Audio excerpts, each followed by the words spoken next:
boa noite. Começando mais um Mano a Mano podcast, mais uma segunda-feira juntos, aqui no nosso canal, no YouTube, direto do estúdio da Impacto Comunicação e Marketing, aqui no centro de João Pessoa.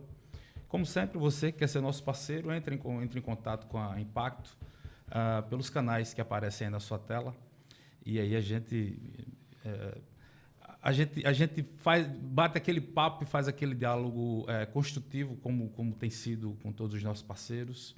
E agradecer a você pela nossa audiência de todas as segundas-feiras. Hoje, recebendo um pré-candidato a deputado federal, ele que está no exercício do mandato, mas eu poderia dizer tranquilamente que um dos quadros mais qualificados da política paraibana nos últimos anos. Ele que pertence a uma geração de uma das famílias mais tradicionais da política, mais consolidadas, mas também das que mais ajudaram a construir a história política do Estado. Recebo hoje Leonardo Gadelha. Léo, muito obrigado por ter atendido o nosso convite. Obrigado por estar conosco hoje. Mano, eu que agradeço. Eu sei que esse é um espaço muito privilegiado na mídia paraibana, então poder conversar com a população do nosso estado por intermédio de um microfone como esse é para mim um privilégio. Estou muito feliz. Como é que tem sido, como é que você tem visto o atual quadro da política, eu diria, paraibana, e você que também tem uma conexão direta com Brasília, hoje inclusive exercendo o mandato de deputado federal, com a licença de Romero, como é que está sendo esse momento na Câmara, obviamente, um outro momento, e a vivência na política paraibana, essa efervescência, estamos às vésperas das convenções. Como é que Leonardo Gadelha faz essa análise, diria macro, da política paraibana e do momento que vive no Congresso? Olha, mano, eu acho que para se fazer uma análise macro como essa, a gente precisa contextualizar o momento que a gente está vivendo, essa quadra histórica. O processo de polarização é um fenômeno global.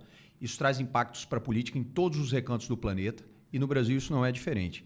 Eu tenho dito sempre que a polarização tem produzido efeitos muito nefastos para o Brasil, porque a gente deixa de se ater ao mérito de cada uma das propostas, ao mérito de cada uma das políticas públicas, para se preocupar única e exclusivamente com a sua origem, para saber se ela vem do campo da esquerda, se ela vem do campo da direita, e a gente deixa de prestar atenção no seu valor intrínseco, se aquilo pode ser bom ou ruim para a sociedade, se aquilo pode ser bom ou ruim para o conjunto da nossa população. Acho que isso espreme um pouco o debate, a gente perde a possibilidade de exaurir realmente a discussão. Normalmente, os grandes passos que as nações deram ao longo da história foram decorrentes de processos dialéticos, de processos de muita discussão, de muito debate, mas de um debate limpo, transparente, feito em cima da mesa. Eu repito que o que tem acontecido no Brasil, na Paraíba em particular, mas no Brasil é reflexo do que está acontecendo no mundo inteiro. E eu acho que a gente tem que tentar virar a chave, acho que a gente tem que tentar algum tipo de inflexão. Eu sempre digo que essa inflexão vai se dar, num primeiro instante, com um eleitor mais criterioso, que se atenha mais à vida pregressa e às propostas de cada um dos candidatos, a todos os cargos, ao cargo de deputado estadual, ao cargo de deputado federal, ao cargo de senador da República, ao cargo de governador, ao cargo de presidente da República, mas também uma nova postura por parte daqueles que estão militando. Acho que nós todos temos que procurar fazer um debate um pouquinho mais produtivo, um pouquinho mais atento realmente às demandas, às necessidades da sociedade. Nós vamos falar aqui, ao longo do nosso encontro, de algumas demandas que, para mim, estão muito óbvias, mas sobre as quais pouca gente tem falado. E eu acho que a minha parte, o meu papel é tentar suscitar esses temas, tentar suscitar essas discussões no âmbito do Congresso Nacional. Nessa passagem, efetivamente, está se falando de um período muito curto, são 4 meses, e a maior parte desse tempo vai ser dedicada ao processo eleitoral. O que a gente sabe é que teremos algumas janelas de esforço concentrado no Congresso Nacional, mas eu quero fazer com que essas janelas, pelo menos no que toca ao meu mandato, a essa curta passagem, que ela seja a mais representativa possível, que eu possa apresentar um número grande de propostas, revisitar algumas ideias que tive a oportunidade de apresentar em outras legislaturas e nessa mesmo, porque eu já tive uma passagem anterior, e tentar fazer as grandes discussões, que eu acho que são temas que interessam a Paraíba e ao Brasil. Então, em que pese ser um período curto, e eu tenho consciência de que é um período curto, a minha tentativa é de que ele seja muito intenso. Quais seriam essas plataformas? Com que base de construção estaríamos falando em relação às propostas para um eventual mandato a partir do próximo ano? Eu fico muito feliz, acho que é uma miríade de temas sobre os quais a gente poderia conversar, mas eu vou escolher uns 3 ou 4 aqui que eu acho que são bandeiras muito importantes, temas candentes do nosso tempo. O primeiro deles é um muito óbvio, a mim me parece muito óbvio, mas eu acho que pouca gente tem falado sobre ele, que é o da transição demográfica. O Brasil era um país tido como jovem até bem pouco tempo atrás. A gente está fechando aquilo que os demógrafos, aquilo que os estatísticos chamam de bônus demográfico. no qual a gente tinha uma população economicamente ativa maior do que a soma de crianças e de idosos. Essa janela está se fechando, o bônus demográfico está ficando para trás e agora a gente começa um processo rápido de envelhecimento, que já aconteceu com outros países. Normalmente isso acontece com os países desenvolvidos. O Brasil se encontra num estágio intermediário de desenvolvimento, mas com um processo acelerado de envelhecimento da sua população, e a gente precisa muito rapidamente cuidar de fazer essa adequação. Essa adequação ela tem que se dar no nível municipal, com a infraestrutura das cidades. A gente tem que ter mais espaços de convivência, a gente tem que ter nos ambientes hospitalares espaços dedicados aos idosos, a gente tem que ter adaptação do nosso arcabouço legal. Eu vou te dar um exemplo. A profissão de cuidador, que é uma das profissões que vai crescer com mais rapidez nos próximos anos, ainda não está regulamentada no Brasil. A gente não sabe quais são os direitos e quais são os deveres. Quando a gente for contratar um cuidador para os nossos pais, a gente não sabe qual é o currículo que ele tem que ter, quais são as experiências, as habilidades que ele precisa possuir para cuidar bem dos nossos idosos. Isso é só um exemplo de como o arcabouço legal também precisa ser atualizado. A gente precisa discutir com o segmento produtivo a possibilidade dos nossos idosos ficarem por mais tempo no mercado de trabalho, se for essa a vontade deles, porque tem muita gente que está chegando hoje aos 65, aos 70, com pleno vigor físico, com pleno vigor cognitivo. Não há por que forçar uma aposentadoria mais cedo. A compulsória aos 75 anos, né? A compulsória aos 75 anos. Acho que isso precisa ser cada vez mais uma escolha, tanto do mercado quanto das pessoas, dos profissionais. Aqueles que se sentirem bem devem continuar trabalhando e o segmento produtivo tem que abrir essa possibilidade. Aí, somando-se a tudo isso, a gente precisa fazer uma grande discussão sobre o futuro do sistema previdenciário. A gente falava aqui em off, você sabe que eu fui presidente do INSS entre 2016 e 2017. Eu posso dizer para você, independentemente de viés ideológico, essa conta nos próximos anos não vai fechar, por uma razão muito simples, porque as famílias estão tendo menos filhos e, na outra ponta, as pessoas estão vivendo mais. O que está acontecendo nessa ponta é uma conquista civilizatória. A gente precisa celebrar que as pessoas vivam mais e possam oferir o benefício por mais tempo. Mas o que está acontecendo na outra ponta é muito preocupante, porque se as famílias têm menos filhos, o que vai acontecer daqui a 10, menos 15, contribuintes. 20, menos pessoas no mercado de trabalho. Para quem não sabe, o nosso sistema se chama sistema de partilha simples. Ele funciona de uma maneira muito objetiva. Quem está trabalhando hoje contribui para pagar os benefícios de quem trabalhou no passado. Isso. E quem está trabalhando hoje imagina que exista uma outra geração daqui a 20 ou 30 anos que vai pagar para essas pessoas se aposentarem. Só que se você vai ter menos pessoas no mercado de trabalho, adicione-se a isso o processo de automação, a substituição de muitos postos de trabalho por máquinas. E você vai ter uma conta que simplesmente não vai fechar. Então, se a gente não quer que essa bomba exploda no colo de uma geração, que pode ser a geração da minha filha, pode ser a geração dos meus netos, a gente tem que começar a criar um modelo de transição agora. E eu tenho dito que a gente tem que começar a tirar dinheiro de onde ele não existe. As pessoas se chocam quando eu digo isso. Mas existem alguns lugares onde o dinheiro ainda não existe. Por exemplo, na margem equatorial. A margem equatorial é uma imensa reserva de petróleo que dizem existir entre o Amapá e o Rio Grande do Norte, que vai começar a ser explorada agora pela Petrobras. Então a gente pode pegar um dinheiro que ainda não existe, a gente espera que ele comece a existir nos próximos anos. E um percentual para criar um fundo de exploração. E outros, há uma discussão muito intensa na sociedade brasileira sobre as BETs. Por que não tirar uma parte dos ganhos auferidos com as BETs para também compor esse fundo de transição? Então, quando a gente chegar daqui a 20 ou 30 anos percebendo que aquilo que se arrecada com a Previdência já não é suficiente para pagar os benefícios, a gente tem esse fundo aqui robusto. Então, essas discussões precisam ser feitas e eu quero me colocar para a sociedade paraibana, me colocar para a sociedade brasileira como o deputado que está vendo esse fenômeno acontecer e que está querendo tomar algumas medidas nesse sentido para suavizar os impactos desse processo. Imagine hoje o epicentro do debate da saúde pública, que são as BETs.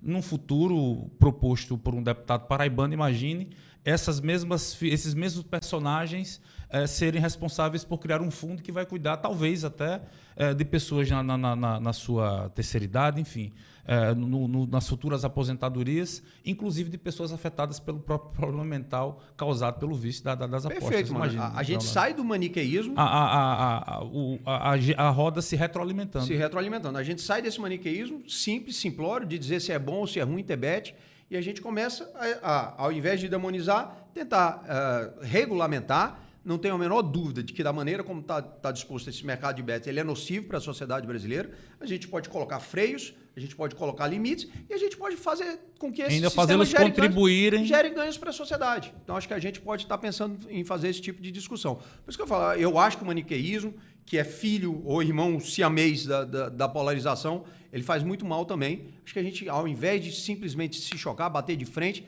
a a gente pode começar a discutir, explorar potencialidades em cada uma dessas ideias para que isso traga benefícios para a sociedade brasileira como um todo. Como é que você analisa, se não o Congresso, mas a Câmara dos Deputados atualmente? O que é que você encontrou lá quando você chegou? Eu digo sempre, sabe, mano, que qualquer parlamento, seja ele uma Câmara de Vereadores, a Assembleia Legislativa, a Câmara dos Deputados, ele é um extrato da sociedade. E é bom que ele seja heterogêneo, porque a sociedade é heterogênea. Eu não quero que a gente só tenha acadêmicos na Câmara dos Deputados. Eu também não quero que a gente só tenha profissionais liberais. Eu também não quero que a gente só tenha celebridades. Eu também não quero que a gente só tenha representantes de movimentos culturais. Eu quero que a gente tenha uma representação diversa, porque assim é a sociedade. A sociedade é heterogênea. Eu acho que estava faltando realmente mais representação de campos mais diversos, uma coisa um pouco mais democrática mesmo na essência do termo. E aí eu quero me colocar como esse parlamentar. Eu acho que a gente tem bons parlamentares no que diz respeito, por exemplo, à canalização de recursos para o nosso Estado. São deputados muito atuantes nesse campo, conseguem canalizar muitas emendas. Mas eu acho que estão faltando parlamentares que queiram fazer a discussão dos grandes temas, que estejam vendo um pouquinho à frente, que queiram fazer a discussão sobre aquilo que vai acontecer com a sociedade global. Porque daqui a pouco a gente vai falar, eu quero falar também no podcast sobre novas tecnologias. Sim. O impacto que isso vai ter na vida dos paraibanos que não estão se dando conta disso, porque ninguém está fazendo esse debate. Então, eu quero me colocar como um deputado atento a essas grandes discussões. E acho que cabe. Temos 12 representantes. Então, que sejam eleitos 3, 4, 5... que são especialistas em conseguir emendas para o Estado, mas que sejam eleitos 2, 3 que queiram fazer a discussão dos grandes temas, que sejam eleitos homens, mulheres, que sejam eleitos candidatos mais experientes, que sejam eleitos candidatos mais jovens. A sociedade é heterogênea e a representação precisa ser assim também. O novo pacto federativo estaria na discussão? Mano, isso é indispensável. Eu vou dar um número que vai chocar os nossos telespectadores. 66% do bolo tributário brasileiro fica com a União. Então, nós temos 26 estados, o Distrito Federal, 5.570 municípios que se espremem com 1/3 da arrecadação brasileira. Do que é arrecadado do país. Do que é arrecadado no Brasil. Seria o FPM e o FPE, assim? Mas também os tributos municipais, ISS, IPTU, sim. Tudo isso somado dá 1/3 da receita. 2/3 da receita vão para a União. Sendo que a maior parte das políticas públicas é executada ali na ponta. Sim. Segurança é responsabilidade do Estado, saúde é responsabilidade do Estado e educação infantil, do município. município. E esses 5.570 municípios, os 26 estados e o Distrito Federal se espremem com 1/3 da arrecadação. 2/3 da arrecadação ficam com a União. É por isso que a gente tem esse mecanismo tão nefasto dos estados e dos municípios irem com o pires na mão, pedindo para a União algum tipo de benesse, e a gente tem como substrato disso as famosas emendas, porque as emendas foram criadas também para fazer o caminho inverso, para pegar dinheiro lá em Brasília e levar direto para os municípios. Se a gente tivesse uma repactuação federativa, o peso das emendas, a necessidade das emendas seria muito menor, porque o dinheiro ficava onde ele está sendo arrecadado mesmo. Entendi. Então, eu acho que sim, é momento da gente fazer essa grande discussão, e a gente ainda ia ter um ganho político bastante importante. A gente tem um peso muito grande na figura do presidente da República. É importante, não tem a menor dúvida. Se a gente vive numa federação, os estados têm a sua autonomia, que é pequena. A gente copiou o modelo americano, mas não deu a autonomia que os estados americanos têm. Para quem sabe, estuda um pouquinho, sabe o que eu vou dizer. A Califórnia tem liberdade para criar um modelo tributário próprio, o Texas. Os estados têm autonomia para legislarem até sobre a o seu legislação território. criminal, que é algo que no Brasil a gente nem discute.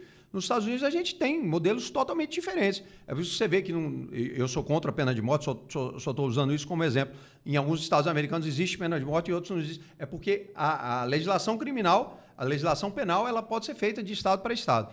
Então a gente precisaria dar maior autonomia para os nossos estados, até para diminuir essa dependência, esse peso que Brasília tem. Quem sabe o que os paraibanos precisam melhor do que nós mesmos paraibanos? Quem sabe o que os moradores ribeirinhos da Amazônia, do Amazonas, do Pará sabem mais do que eles próprios? Acho que se a gente desse mais autonomia, e a autonomia é o que você chama de repactuação federativa, sim. muito provavelmente a gente diminuiria grande parte dos problemas nacionais. Como é que o deputado Leonardo Gadelha enxerga o fenômeno, o advento do orçamento secreto, as emendas PIX, esse empoderamento que foi dado ao Congresso a partir do governo Bolsonaro, e de lá para cá só aumenta esse bolo e gera esse tipo de independência da Câmara em relação ao Palácio do Planalto? Mas a sua pergunta é importantíssima e ela é sequência daquilo que a gente acabava de falar. Se a gente tivesse uma repactuação federativa, muito provavelmente a gente dependeria menos desse instrumento. Eu acho que as emendas cumprem um papel importante. Eu digo sempre, quando os técnicos dos ministérios do planejamento, da fazenda, estão redigindo a minuta do orçamento, eles estão pensando no Brasil como um todo, nas estatísticas globais, mas eles não entendem a diferença do que o município de Aparecida está precisando e o que o município de Aparecida do Norte está precisando lá em São Paulo. Então, assim, a minha Aparecida, ali pertinho da minha Souza, precisa de um determinado tipo de investimento. A Aparecida do Norte, lá onde está a Basílica Nossa Senhora Aparecida, precisa de outro tipo de investimento. E o técnico, o burocrata lá em Brasília não entende isso. Ele não sabe disso. Ele não sabe das diferenças. Ele não sabe o que o morador de Aparecida precisa e o que o morador de Aparecida do Norte precisa. Então é interessante que hajam 12 deputados paraibanos que vão lá e dizem, olha, o que a Aparecida está precisando agora é de uma creche. Olha, o que a Aparecida está precisando agora é de um campo de futebol, é de uma UBS, é de uma ambulância. Então, eu usei só o exemplo de Aparecida, sim, mas isso vale para os outros 222 municípios. Deu para compreender. Só para a gente fazer esse paralelo entre Aparecida e Aparecida do Norte, mas essa lógica vale para qualquer município paraibano. Então, eu acho que as emendas cumprem um papel importante e relevante. Agora, isso também não pode ser feito sem transparência, às escuras e nos montantes que estão acontecendo atualmente. Então, o que eu defendo? Eu defendo que a gente chegue para montantes mais razoáveis e eu defendo que o governo federal possa ter algum tipo de direcionamento. Por exemplo, a partir das políticas públicas mais prementes, ele estabelece prateleiras dentro das quais os parlamentares podem atuar. Vou dar um exemplo. A gente chega à conclusão de que há um grande déficit, é uma conclusão óbvia. Vou usar um exemplo óbvio. Há um grande déficit de creches no Brasil. Então, no orçamento de 2027, por exemplo, o governo destinaria um montante X para que os parlamentares pudessem alocar obras de creche nos seus estados. E aí ele ia fazer essa varredura, o deputado, na região em que eu atuo. Quais são os municípios que têm um déficit maior desse tipo de serviço? Vou colocar uma creche ali, vou colocar outra creche acolá. Detectamos outro déficit óbvio, serviço de oncologia. Falta muito para o tratamento adequado de câncer para as populações brasileiras. Então, eu quero instalar 50 equipamentos de PET scan na Paraíba.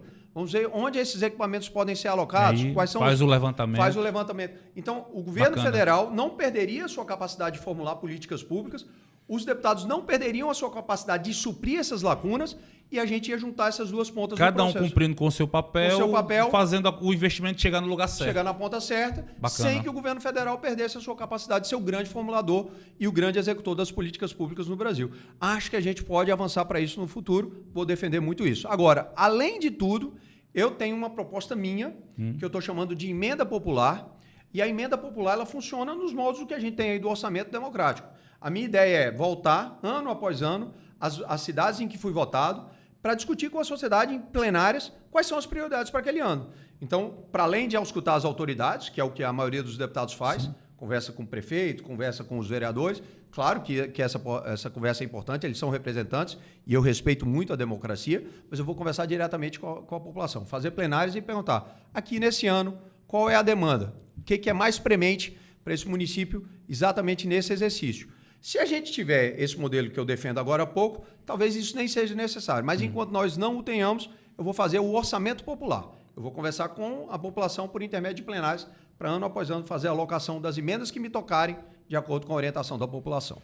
Como é que você enxerga a distribuição de renda no país? Os programas sociais, as tentativas ou as políticas implementadas pelo governo federal de fazer chegar às populações mais vulneráveis a renda como Bolsa Família, Gás do Brasil, Pé de Meia, dentre outras políticas que têm sido implementadas. Como é que você está vendo ou pelo menos a tentativa de distribuição de renda no país? Esse é outro tema bastante importante. Aqueles que tiverem o cuidado de irem ao artigo 165 da Constituição vão ver lá no artigo 165 que o orçamento tem como uma das suas funções diminuir desigualdades regionais. Então, isso está previsto pelo Constituinte. Lá em 1988, eu tenho a alegria de dizer que um dos 3 constituintes paraibanos vivos é o meu pai, é o ex-deputado Marcondes Gadelha. Então, eu bebo nessa fonte cotidianamente. Está lá no artigo 165, a Constituição dizendo que uma das funções do orçamento é diminuir desigualdades. Então, a gente pega uma parte desse bolo, a gente pega uma parte do que é arrecadado para diminuir desigualdades mesmo, para entregar para aqueles que têm menos. E está claro que os estados nordestinos têm menos. Eu vou te dar um exemplo.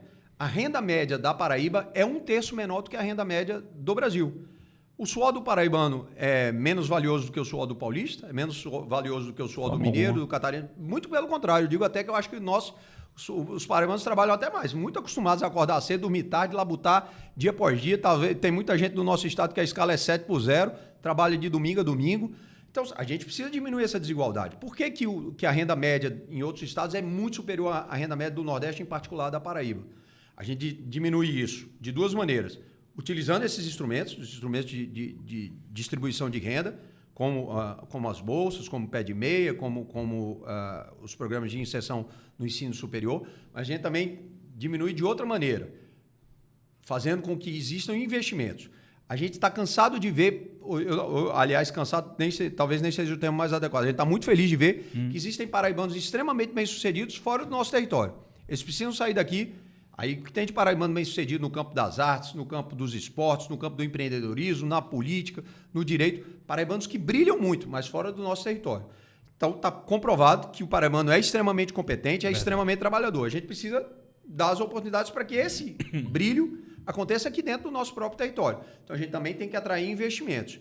E aí eu defendo uma outra criação. Eu defendo a criação de um banco de desenvolvimento na Paraíba, nos moldes do que a gente tem, por exemplo, em Minas Gerais. Quem tiver interesse vai dar uma procurada. Existe o Banco de Desenvolvimento de Minas Gerais, que por sua vez funciona nos moldes do BNDES, do Banco Nacional de Desenvolvimento Econômico e Social. E o que a gente faria? A gente pegaria uma parte, disse que existe um dinheiro em caixa do governo estadual, vamos pegar parte desse dinheiro, vamos criar esse Banco de Desenvolvimento, que não tem nada a ver com o Paraibano. Muito embora eu até acho que a gente poderia ter um modelo de banco regional sem nenhum problema, mas o Paraibano acabou sendo fechado porque naquele momento a gestão não era a melhor. Isso aconteceu com vários bancos regionais, mas outros tantos sobreviveram. Aqui no Nordeste a gente tem o Banese lá em Sergipe, um estado muito menor que a Paraíba, tem o seu banco público.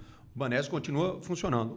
Outros estados fecharam, mas o que eu defendo é um banco de desenvolvimento que pegue uma parte do que a gente tem no Tesouro, do que a gente tem guardado, e faça investimento diretamente nas regiões. Então, se você tem uma vocação, como, por exemplo, você tem em São Bento, para produção de tecido. Vamos fazer investimento em 10, 15, 20 médias empresas com juros subsidiados para que isso cresça exponencialmente e gere muitos empregos. A gente tem uma vocação óbvia na minha região, na região de Souza, com a chegada da transposição, que é outro tema que me liga a Marcondes Gadelha. Ele foi o grande mentor intelectual desse projeto. Sim. Mas a gente tem agora um boom do setor agrícola em Souza, porque a gente já tinha terra fértil, a gente tinha gente trabalhando, a gente não tinha um insumo básico, que é a água. Agora a gente passou a ter. Então vamos pegar esse banco de desenvolvimento e investir a juros subsidiados para que nós tenhamos ali 50, 60 agroindústrias surgindo e que elas possam gerar empregos. E assim sucessivamente. A gente começa a ver as vocações de todas as regiões do estado, faz investimentos diretos ali com juros subsidiados. E eu defendo mesmo que os juros sejam subsidiados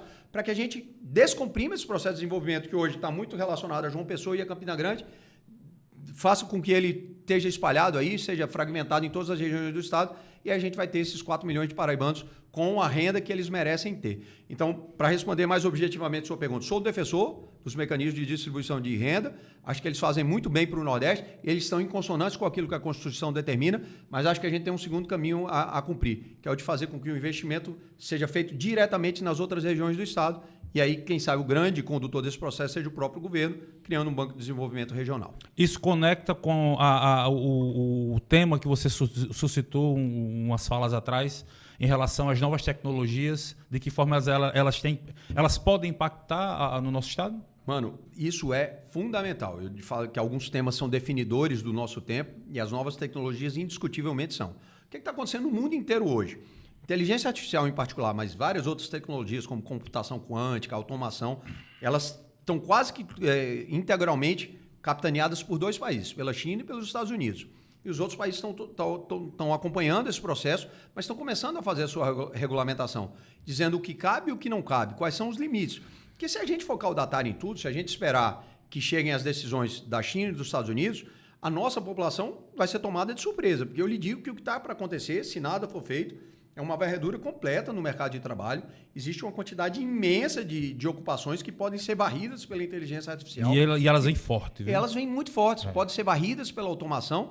E a gente tem que discutir até que ponto isso é bom, até que ponto isso é ruim. É claro que isso vai ter ganhos de produtividade. Algumas empresas vão lucrar exponencialmente, mas milhões de pessoas vão perder os seus postos de trabalho. E como eles vão ser realocados?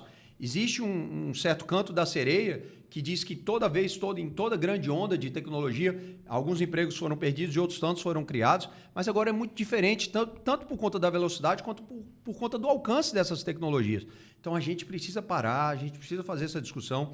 Eu digo sempre, quando eu fui deputado por 4 meses agora em 2024, na licença do deputado Rui Carneiro, eu apresentei um projeto de resolução para a gente criar no âmbito da Câmara dos Deputados e do Congresso Nacional um órgão que funcionasse ad hoc. O que eu quero dizer ad hoc?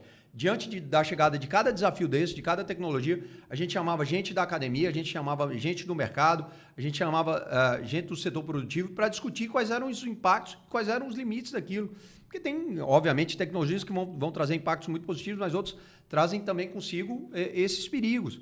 E nem os melhores técnicos que a gente tem na Câmara, no Senado, nem os deputados mais bem intencionados, mais debruçados sobre esses temas, vão ser capazes de dar todas as respostas. Então eu queria até que a gente tivesse essa flexibilidade para, diante de cada desafio, chamar aí alguns dos melhores cérebros do Brasil para nos ajudar no limite ideal dessa regulamentação. Nem um modelo que permita tudo, nem um modelo que freie tudo. A gente tem que encontrar o ponto de equilíbrio nessa história. E, mais uma vez, eu quero ser o deputado, pelo menos no âmbito da Paraíba, que faça essas discussões, que levante essas bandeiras. Repito que cabe todos os perfis. Devemos ter todos os perfis de representação.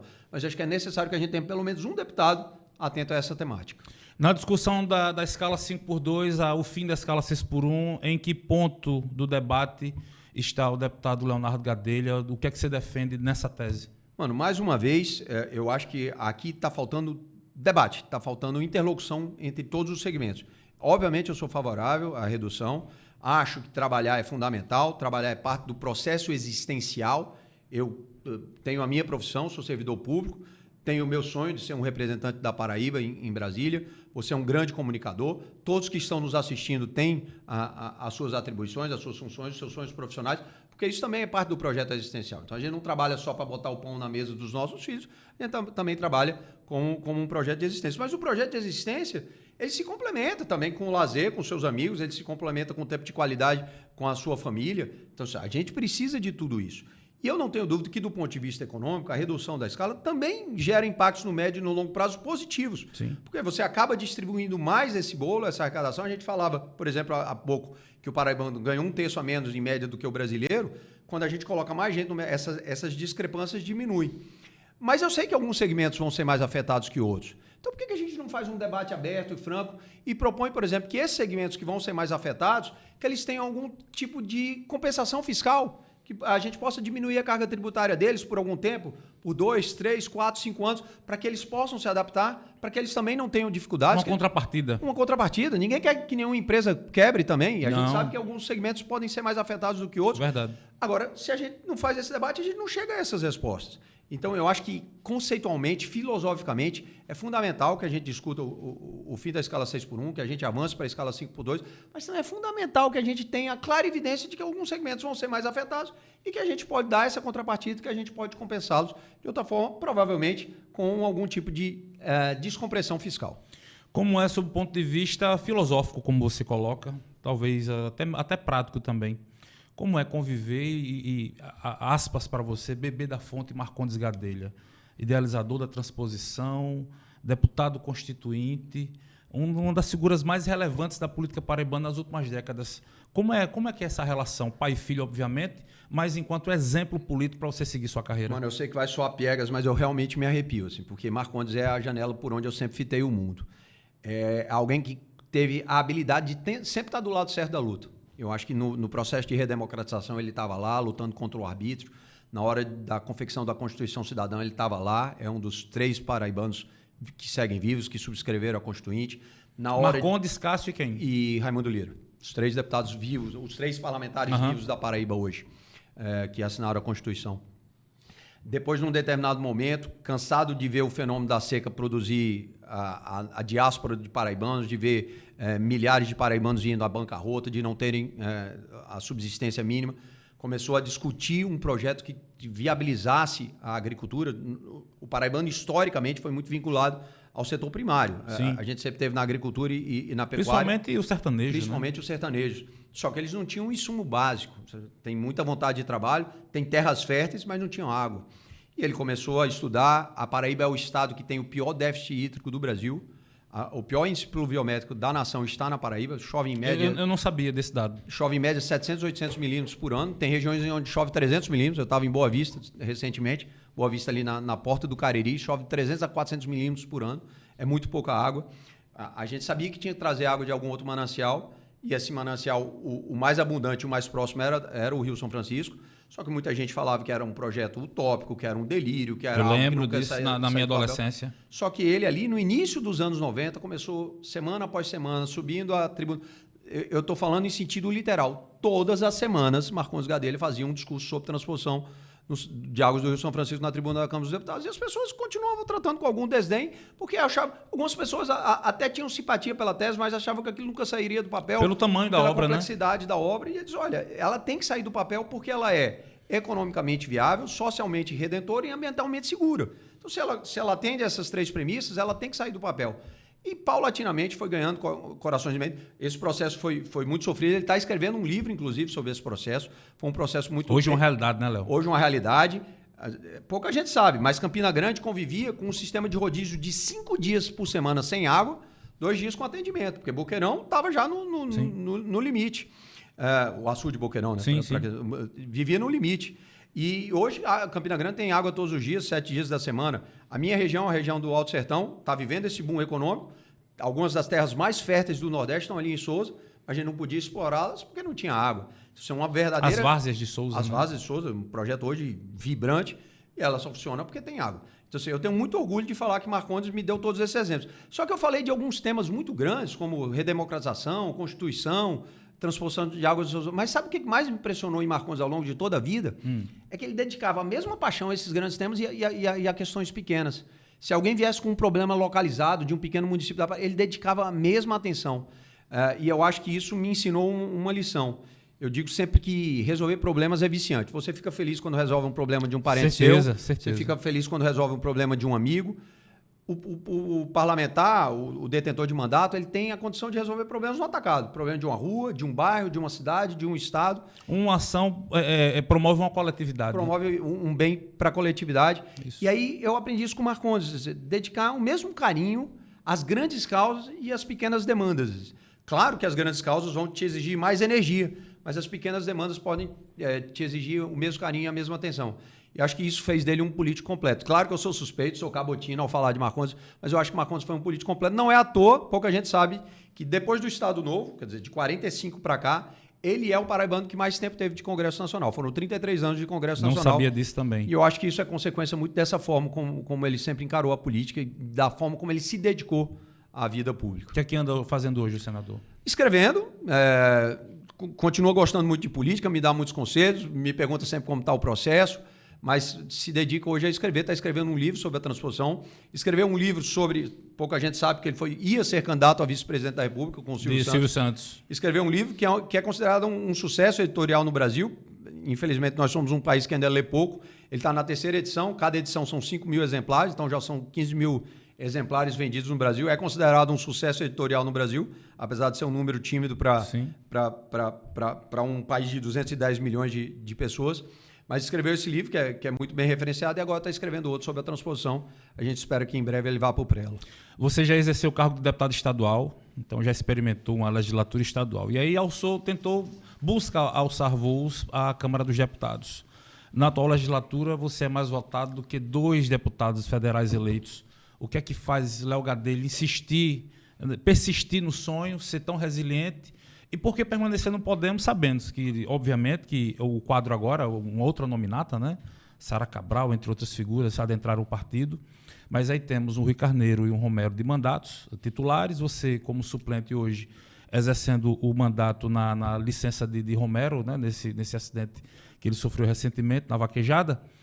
O que é que faz, Léo, permanecer no Podemos e, dessa forma resiliente, tentar buscar esse mandato na Câmara? Mano, você usou um termo do qual eu gosto muito. Você falou em persistência, porque algumas pessoas podem chamar de teimosia também. Eu prefiro encarar isso como persistência. é um sonho que eu acalento. Eu pergunto porque eu dizia você em off, eu sempre falo, o Leonardo Gadelha é um dos quadros mais qualificados da política. Obrigado. Se a gente trouxer aqui, Léo, economia, você vai discutir economia, vai discutir previdência, vai discutir esporte, vai discutir educação, saúde, cultura. É um dos políticos mais completos que nós temos. Não à toa, a gente acabou de falar de Marcondes Gadelha. Então, está no sangue.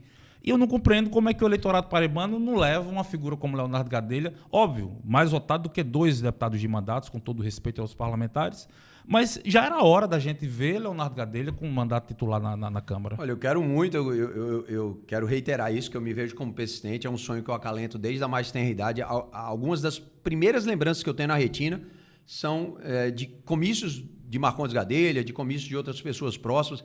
Eu tinha 5, 6 anos e já gostava de ver, me encantava com tudo aquilo. Depois comecei a acompanhar mais de perto por conta dos mandatos de Marcondes. Percebo os impactos que um mandato bom pode gerar para a sociedade. Sempre quis deixar a minha marca, sempre quis deixar o meu legado. E, para além de tudo isso, nas vezes em que fui derrotado, todas as vezes bati na trave. Você acabou de mencionar a eleição passada, 2022, onde eu fui mais votado do que 2 deputados federais eleitos. Aliás, 2 bons deputados, o deputado Damião, deputado Luiz Couto, mas tive mais votos do que ele. Na eleição anterior, em 2018, eu acabei perdendo por 400 votos, uma fração mínima do eleitorado da Paraíba. Então, eu vejo que o recado consegue chegar a muitos corações e mentes e que talvez falte realmente aquele impulso final. E eu vou acreditar mais uma vez que isso é possível. Como você frisou, a gente montou uma nominata muito competitiva dessa feita. Em 2026, nós temos nossos 2 principais timoneiros, deputados Romero Rodrigues e Rui Carneiro, deputados aí para E você vem logo ali, na cola. Votações muito grandes, muito superiores à casa dos 100 mil votos. Eu tive já em 2022 66 mil votos. Acho que vai ser possível aumentar esse quantitativo, mas temos outros candidatos muito fortes. Você acabou de citar a ex-prefeita de Bahia, Sara Cabral. Eu quero citar o ex-prefeito de Queimadas, que foi deputado estadual comigo, meu grande amigo Jacó Maciel. Sara da Pesca, que foi uma candidata a deputada federal que quase teve 20 mil votos na eleição passada. A gente imagina que ela vai passar bastante dessa marca agora em 2026. Temos um nome como de Amanda CSI, que já foi candidata a deputada federal na eleição passada. Em 2024 foi candidata a vice-prefeita, não foi? Na chapa de Rui Carneiro. Temos um nome como Nelson da Vidrobox, vereador de 6 mandatos em Campina Grande. Atualmente a sua esposa é vereadora naquele Caldo município. Importante, viu, Léo? Não, uma nominata muito robusta. Caldo que importante. Nos permite sonhar efetivamente em com a terceira vaga. A missão que a gente recebeu da direção nacional, que é de tentar chegar à terceira vaga. A gente já surpreendeu a Paraíba e o Brasil em 2022. Éramos ainda PSC. O PSC foi extinto porque não ultrapassou a cláusula de barreira. Fundiu com o Podemos, fundimos né? com o Podemos, que acabou abraçando o nosso número. Então hoje temos a legenda Podemos e o 20 do PSC. O número 20, que era o número do PSC. Somos Podemos 20. Então, a missão que recebemos da Executiva Nacional é de tentar a terceira cadeira. Da forma como surpreendemos o Brasil com o PSC em 2022, imaginamos surpreender uma vez mais agora em 2026, chegando a essa terceira vaga de deputado federal. A relação com Rui e Romero, tranquila? É a melhor possível. São 2 grandes companheiros, 2 excelentes deputados, eu digo sempre. Hoje mesmo tive com o deputado Romero Rodrigues, ainda convalescendo do seu acidente. Sim. Mas é um fenômeno de massas, um homem extremamente querido pela população da Paraíba, da sua Campina Grande em particular, mas da Paraíba como um todo. Rui Carneiro, um deputado muito atuante, muito operoso, sempre consegue trazer muitos recursos para o nosso estado. Então, são 2 deputados muito respeitados no seio da bancada lá em Brasília. Romero já foi líder, já foi presidente de comissão, Rui Carneiro já presidente de comissão. Tudo isso já nesse mandato exercido pelos 2 junto ao Podemos. Então, são deputados muito respeitados na bancada e muito respeitados aqui na Paraíba. Eu fico muito feliz de associar o meu nome ao deles. Veja bem, o Podemos, ao que se sabe, a direção nacional liberou o partido em relação à majoritária. Nós sabemos que Romero já firmou um compromisso com Cícero, vai votar no candidato de oposição, né, o dissidente do antigo agrupamento governista. Rui, ao que parece, anda paquerando com Lucas e com Aguinaldo, no sentido de que, inclusive, recentemente, recebeu um apoio em Santa Rita, minha cidade, de um vereador, David Santana, que votava com Poliânia, e o que nós ouvimos nos bastidores é que algumas bases de candidatos do governo seriam redistribuídas e Rui herdaria uma dessas bases. Seria o caso do vereador David Santana, que teve mais de 1.000 votos em 2024 na cidade. Um vereador de um mandato muito atuante e que é idealizador de um projeto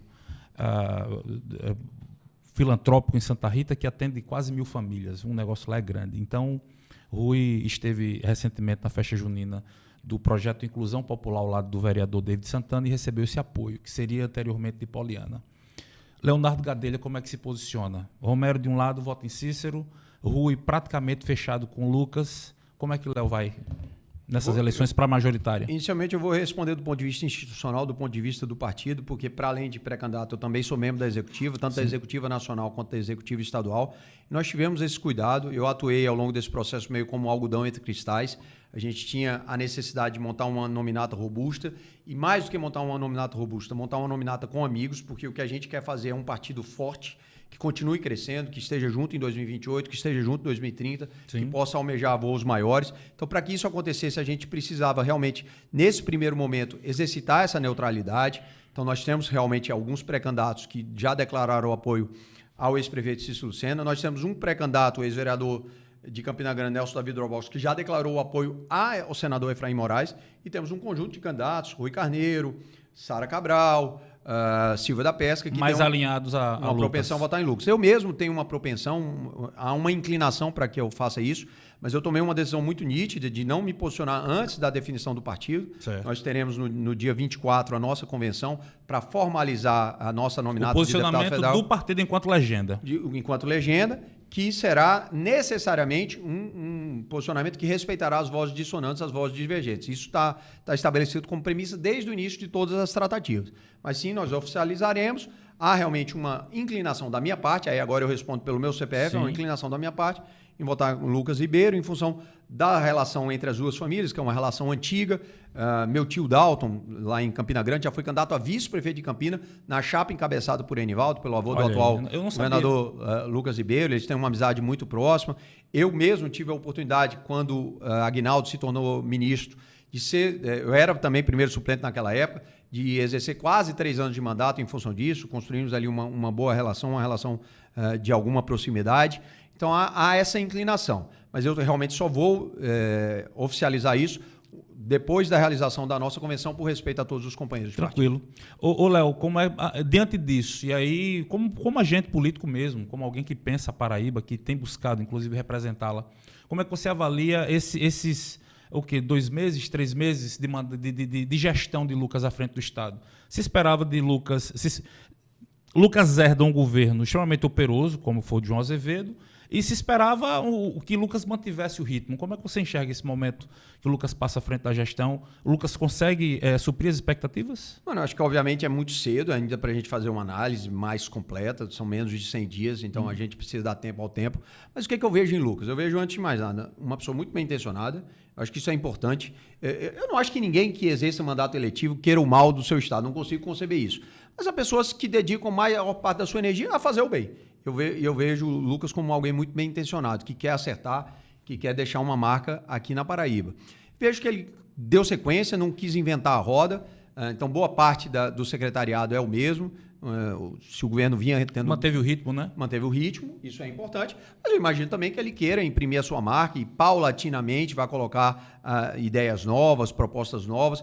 É claro que ele já assume quase que as portas de um processo eleitoral, e aí a gente vai ter um lapso necessariamente, até por conta da legislação eleitoral. Você não pode começar novas políticas, você não pode começar novos programas, você não pode iniciar novas obras nesse período de 90 dias. Há um defeso estabelecido pela legislação eleitoral, mas pode colocar as ideias. Então eu espero que Lucas coloque novas ideias, coloque novas propostas e que isso venha a cativar, até para eu ter a convicção de que essa inclinação ela deve redundar realmente no voto. Acho que se trata de um bom quadro, de um quadro jovem, com muita energia, com muita estamina. Eu acredito também muito nisso. Acho que a energia é fundamental para quem é gestor. Você tem que estar com disposição, tem que estar com vontade, tem que estar disposto mesmo. Eu acredito que Lucas conglobe todos esses atributos, tem tudo para ser um grande governador. Você colocou o seu tio Dalton como um dos motivos ou uma das razões para se alinhar aos Ribeiro nesse momento, no caso de Lucas, devido à relação que a família Gadelha tem com a família Ribeiro. E aí chegamos ao ponto, ao cerne da questão. André, como é que está essa relação e esse voto para o Senado, como é que vai ficar? Olha, mano, a minha relação com o André é a melhor possível. Eu fui talvez o primeiro... Ele fala muito bem de você, inclusive os primos que iniciaram a carreira política praticamente juntos. Exatamente, eu digo sempre isso. Eu entrevistei na 100.5 em Santa Rita, depois eu quero levar você lá no nosso programa também. Com o maior prazer. Todo final de tarde, segunda a sexta, às 17 horas, o Conexão Líder, eu entrevistei recentemente e perguntei, e Léo, como é que vai ficar o voto de Léo? E aí ele rasgou elogios a você. Eu vou fazer o mesmo. E dá para entender que são primos muito queridos. Somos muito próximos. Eu vou só aproveitar que você levantou a bola para mandar um abraço para todos os amigos de Santa Rita, especialmente meu amigo Josa Nezinho, que tem coordenado um grande amigo. Tem coordenado a minha campanha naquele município, que tem arregimentado muitas forças em meu favor. Então, quero agradecer e mandar um abraço para todos de Santa Rita. Mas voltando a André Gadelha, André é realmente um parceiro. Nós temos a mesma idade e nós iniciamos a nossa vida pública exatamente no mesmo momento. Em 2000, ele foi candidato a vereador na cidade de Souza, eu fui candidato a vice-prefeito. Ele se elegeu vereador e eu me tornei vice-prefeito. Quem me substitui na vice-prefeitura é justamente ele. Em 2004, na reeleição de Salomão, ele passa a ser o candidato a vice-prefeito, porque eu já manifestara a minha intenção de ser deputado estadual, então recuo, passo 2 anos fora, fui fazer o meu mestrado nesse período de 2 anos, Sim. Volto, me elejo deputado estadual em 2006. Em 2008, ele é o nosso candidato a prefeito, uma das eleições mais apertadas da história de Souza. Ele acaba perdendo por uma fração mínima de votos, 121 votos, no eleitorado de 48 mil eleitores. Já pensou, Mas cara. nos mantivemos juntos. Em 2010, ele me substitui na Assembleia Legislativa. E você vai para federal. Eu vou para federal, ele vem e se elege deputado estadual. Em 2012, ele se elege prefeito, finalmente se elege prefeito. E desde então, temos sempre marchado junto. Minhas disputas de deputado federal, ele era a minha dobradinha em Souza, deputado estadual, ele sempre com votações massivas. André é um fenômeno de massa. André é aquele candidato que cresce na campanha mesmo, porque ele vai para a rua, porque ele bate porta em porta. E nesse pleito de 2026, eu fui o primeiro, eu tenho orgulho de dizer isso, que eu acho que o primeiro paraibano a manifestar publicamente o meu voto a ele. Ele se lançou candidato a senador numa sexta-feira, eu me lembro bem, não vou lembrar a data exata, mas me lembro que era uma sexta-feira. Eu estava na cidade de Souza, no momento em que ele anuncia, eu estou dando uma entrevista na rádio e eu anuncio que voto nele incontinente. Por quê? Por várias razões. Porque eu conheço de perto, como eu acabei de falar. Sim. Porque sei que ele tem vivência legislativa e o Senado é o ápice da carreira legislativa. Foi vereador, foi deputado estadual. Então é também alguém que não é neófito nessa causa, que sabe como legislar. E também por conta da sua proximidade com Marcondes. Marcondes foi um grande senador. Acho que ele tem como beber nessa mesma fonte. Por todos esses fatores, eu voto com muita consciência em André Gadelha e sei que ele poderá fazer muito pela Paraíba no Senado da República. Quanto ao segundo voto, eu ainda não tomei essa decisão. Vou esperar, mais uma vez, a nossa convenção. A convenção não deve formalizar apoio a nenhum candidato a senador. Sim. Então, passado esse período, aí vou me reunir com o nosso grupo político, com familiares, com amigos, com lideranças que me apoiam, para que a gente possa tomar uma decisão que seja, na medida do possível, monolítica. A partir dessa convenção, vocês vão esperar, no caso, a convenção do Progressistas, em tese, eu me refiro a você pessoalmente, no dia 5. E aí é quando tudo será referendado. Eu acredito que sim, pode também acontecer nesse interregno, a nossa convenção no dia 24, pode acontecer nesse interregno, ainda não há uma data, a gente ainda não discutiu isso internamente, mas é possível que haja esse encontro entre o dia 24 e o dia 5, ou que ele ocorra a posteriori. Quanto mais cedo, melhor. Eu acho que o processo agora se agudiza muito. A gente se acostumou durante muito tempo àquelas eleições de 90 dias e agora com esse tiro curtíssimo de 45 dias, tudo que você puder antecipar é bom. Então, acho que imagino que a gente possa fazer isso antes. Ô Léo, nos mantendo nesse espectro, André que está no MDB e essa tendência para o governo, como é que é a relação Léo Veneziano, Léo Nabor, Léo João Azevedo? Como é que tua relação com essas três figuras? Mano, eu costumo dizer sempre que a coerência no longo prazo ela se paga. E eu estou chamando a atenção para isso porque eu, graças a Deus, nunca fiz uma política sanguínea. Nunca construí inimizades. Eu tenho adversários, eu tenho pontos de vista divergentes. Eu acho que o caminho no qual eu acredito pode ser o melhor para Souza, para Paraíba, para o Brasil. Mas eu não acho que quem está na outra ponta do processo é necessariamente meu inimigo e nem demonizo. E por que eu digo que a coerência se paga? Porque agora eu me sinto à vontade para conversar, para dialogar com todas essas forças, não tenho nenhuma dificuldade. Tenho uma amizade pessoal com o senador veneziano, quanto ao ex-governador João e ao ex-prefeito Nabor, eu não posso dizer que haja tanta proximidade pessoal, mas também não há nenhum tipo de querela, não há nenhum tipo de questão, poderia votar em ambos sem nenhuma dificuldade. Esse processo vai se agudizar ao longo dos próximos dias. Eu também quero manifestar o meu segundo voto o mais rapidamente possível, porque não tenho nenhuma dificuldade com nenhuma dessas três grandes lideranças. Qual é a sua relação com o Hugo lá no Congresso? É boa, também não é das mais profundas, mas tenho em Hugo sempre alguém muito atencioso, muito educado, não tenho do que reclamar, sempre foi muito gentil comigo. Mas também não posso dizer que sou um amigo próximo, acho que estaria exorbitando, exagerando, mas acho que é uma relação respeitosa que nos permite dialogar em temas que são de interesse da Paraíba e do Brasil, em temas de natureza legiferante, legislativa, mas também em temas de natureza política aqui no Estado. Não tenho nenhuma dificuldade. Em que pese não ser um amigo próximo, também não tenho nenhum tipo de grande divergência. Com o Aguinaldo, mais próximo? Mais próximo, eu diria, talvez muito por conta desse fato que eu acabei de narrar. No momento em que ele se tornou ministro das cidades, eu era o seu... Ministro de Dilma, não foi? De Dilma Rousseff, eu era o seu primeiro suplente e acabei ficando quase 3 anos, 2 anos e 10 meses. Você já foi do Progressistas? Não, eu não era, porque naquele tempo ainda era permitida a coligação. As coligações, verdade. Naquele tempo ainda eram permitidas as coligações. Eu já era PSC, mas nós estávamos... Você foi deputado estadual pelo PSC? Eu fui deputado estadual pelo PSB e migrei para o PSC quando houve aquela cisânia entre Maranhão e Ricardo Coutinho. Sim, sim. Eu era muito próximo do governador Maranhão, também tinha uma boa relação com o Ricardo Coutinho, mas era muito próximo do governador Maranhão. Quando houve a cisânia entre ambos, eu acabei migrando para o PSC e ali no PSC fui candidato. Naquela época eu tinha 2 grandes amigos na Assembleia Legislativa, Guilherme Almeida e Carlos Batinga, ambos já não estão mais na militância política, mas continuam sendo 2 grandes amigos. Fomos juntos para o PSC, praticamente abrimos as portas do partido aqui no estado da Paraíba. Foi uma experiência muito feliz para mim, tanto que eu permaneço na mesma casa até hoje. Sim. Entrei no PSC em 2009, estou no Podemos aqui em 2026, por uma razão, porque houve a fusão entre PSC e Podemos no ano de 2023, mas desde 2009, então já são 17 anos que eu estou na mesma casa.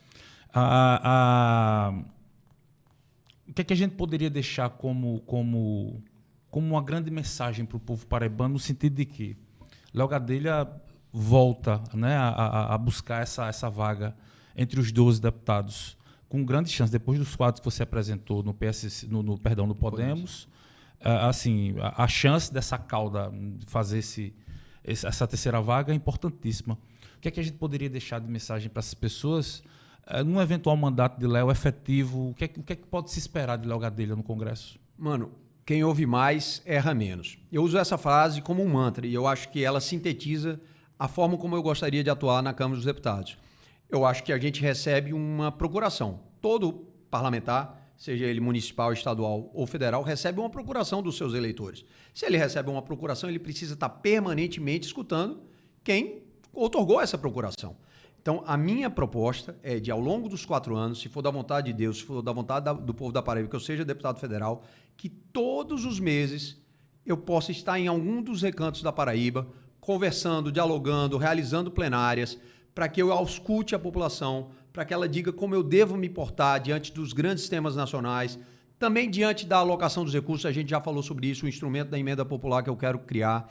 Eu quero fazer um mandato que seja construído olho no olho, tete a tete, que eu esteja sempre pronto para receber críticas construtivas, para corrigir o curso, se em determinado momento eu estiver me equivocando, e vou dizer sempre para a população da Paraíba com absoluta franqueza e com o máximo de humildade possível, que sou ser humano e sou falível, mas escutando mais, muito provavelmente eu errarei menos. Então, o que eu posso prometer é um mandato de ausculta, um mandato de presença, um mandato olho no olho, um mandato tete a tete, onde os eleitores da Paraíba, e essencialmente aqueles dos municípios em que eu estiver atuando, possam me direcionar, possam guiar a minha condução. Você disse que sente que a mensagem chega, uma vez que bateu na trave, né? Enfim, quase chega lá.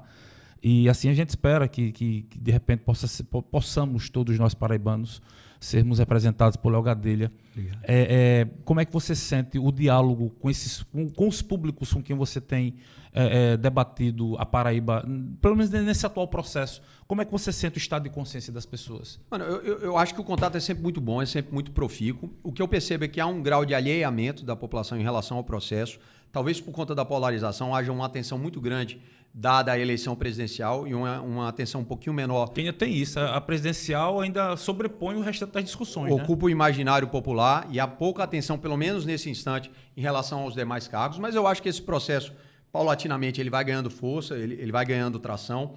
O que eu sinto é que quando há esse contato, quando a gente troca ideias, quando eu me aproximo da população, realmente há uma empatia. E eu fico muito feliz com isso. Porque eu acho que também é isso. Para além de ter eleitores, eu gostaria de ter amigos, que a gente pudesse se aproximar para ter esse grau de liberdade, para que as pessoas se sintam confortáveis de puxar minha orelha quando for o caso, para que elas possam dizer que não gostaram de determinado posicionamento ou que gostariam que eu tivesse um eventual posicionamento numa pauta que ainda vai surgir, que ainda vai ser discutida, que eu possa também expressar da outra parte meu ponto de vista.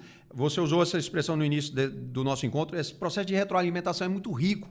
A gente fica se retroalimentando o tempo inteiro e a gente fica revendo os nossos conceitos. Eu sempre cito uma frase de Heráclito, um pensador antigo, que diz que ninguém se banha 2 vezes no mesmo rio. A água porque que nem passou a água hoje que passou é a mesma, não é a nem mesma. nós somos os mesmos.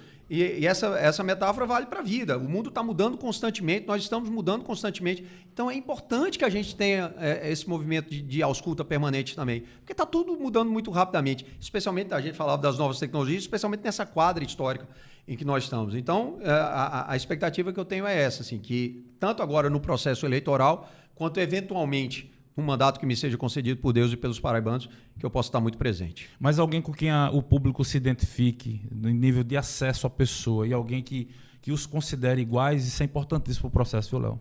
Eu não tenho a menor dúvida. As pessoas me perguntam sempre como é que a gente vai diminuir esse alinhamento, esse desconsolo da população, esse desalento com a atividade política. Eu digo, olha, a resposta é desconcertantemente simples. É com bons mandatos.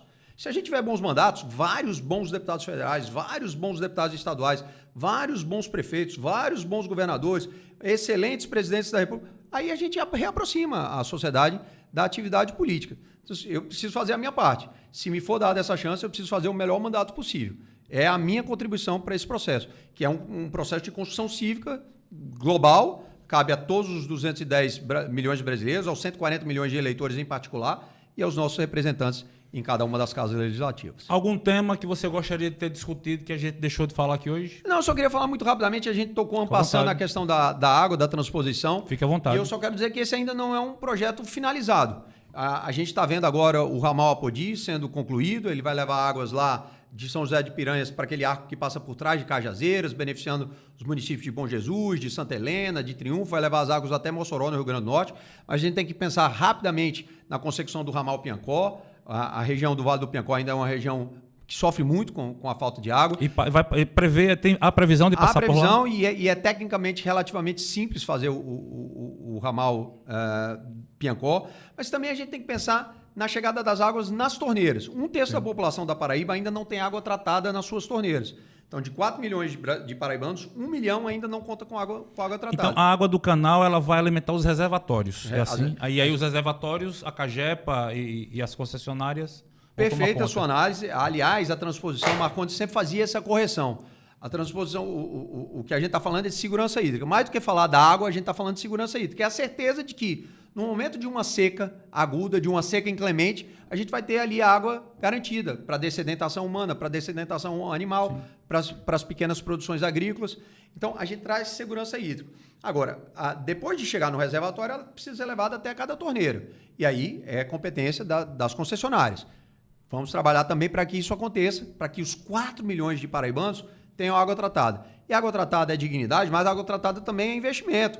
O governo vai economizar, todos os governos, em todos os níveis, vão economizar muito em saúde, vão economizar muito em várias frentes. Então, essa é uma outra pauta com a qual eu quero lidar muito fortemente ao longo dos próximos anos, também fazendo jus a essa herança que eu tenho de Marcondes. Como é que o senador vê essa realização toda, essa concretização daquilo que ele sonhou lá atrás? Eu acho que 30 anos atrás mais, né? Ele começou a falar nisso em 1991. Ele participou de uma discussão, ele havia acabado... É por isso que eu digo que 35 anos. É por isso que eu digo que o Marcondes sempre foi muito apaixonado pelas causas que ele defendia. Ele tinha acabado de ser derrotado para o Senado, em 1990, não foi reeleito senador, e começou a discutir a transposição sem mandato. Fez uma reunião em Sousa, trouxe um engenheiro do Banco Mundial chamado Simas. Esse engenheiro é que tinha um projeto que tinha sido confeccionado pelo Banco Mundial de transposição. Era um projeto que, num primeiro momento, previa a adoção de quase 400 metros cúbicos por segundo. Para você ter uma ideia, para os nossos telespectadores terem uma ideia de como esse projeto foi burilado, hoje a adoção é de 27 metros por segundo, ele previa 400, ele foi sendo paulatinamente revisto. Hoje os canais estão dimensionados para 126 metros por segundo. E eu acho que a gente também pode tirar mais água. Tá comprovada a segurança ambiental do Rio São Francisco. Mas hoje a gente só tira 26 metros cúbicos por segundo.